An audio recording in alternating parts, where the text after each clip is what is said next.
Граѓанската иницијатива за заштита, унапредување и промоција на правата на сексуалните работници Стар од Скопје во соработка со коалицијата Сексуални и здравствени права на маргинализираните заедници годинава во рамки на кампањата 17 декември организираме денови против насилството врз сексуалните работници со 3 клучни ивента, од кои што едниот е Скопски Ред Лајт Дистрикт, односно улица на црвените фенери, позната во Амстердам.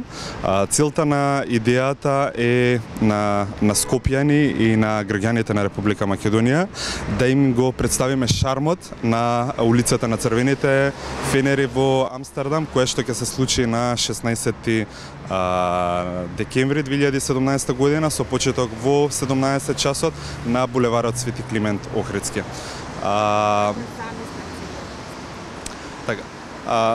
Целокупната идеја ни е, ова е на некој начин еден вид на истражување со цел да го опипаме мислењето на скопјани и на општата популација, што тие мислат, доколку во нивниот град постои една улица на црвени фенери или постојат излози со девојки кои што ги нудат своите услуги на нивните клиенти. Перформансот, морам да истакнам дека овде станува збор за еден перформанс кој што ќе се одвива во 2 сегменти, односно во 2 дела. Почетокот на првиот перформанс е закажан од 17 до 19 часот, потоа со 1 час пауза до 20 часот и вториот дел од перформансот од 20 до 22 часот. Целта на перформансот е девојките да остварат една интеракција со општата популација, без разлика дали се тоа нивни купувачи на услуги или не се, дали се тоа случајни минувачи, кои што во себе интеракција. Меѓутоа збориме за интерактивна комуникација помеѓу девојките и публиката од надвор, меѓутоа преку стакло. Девојките во себе ќе носат, ќе имаат прашања испишани на големи табли, кои што ќе им ги поставуваат на својата публика.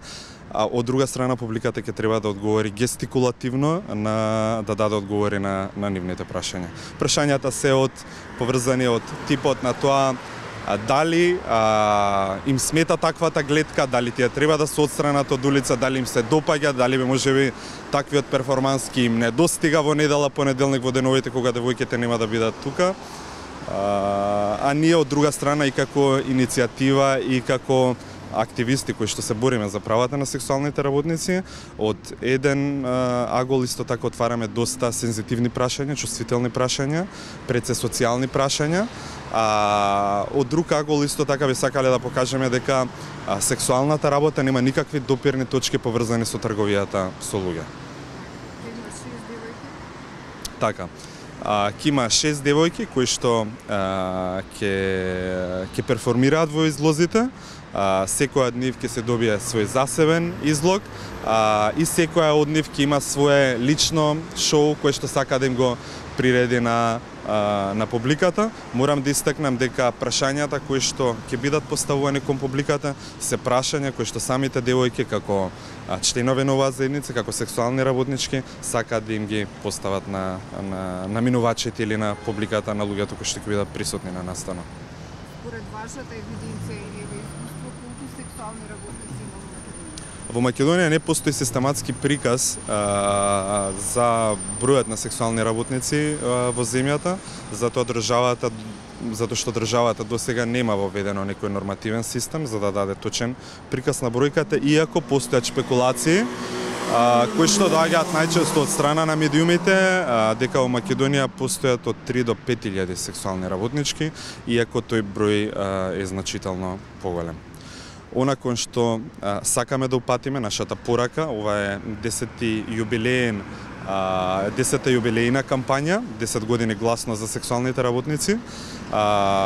Исто така го завршуваме со настан традиционалниот марш на сексуалните работнички, кој што секоја година со почеток во 12 часот се одржува на улица Македонија.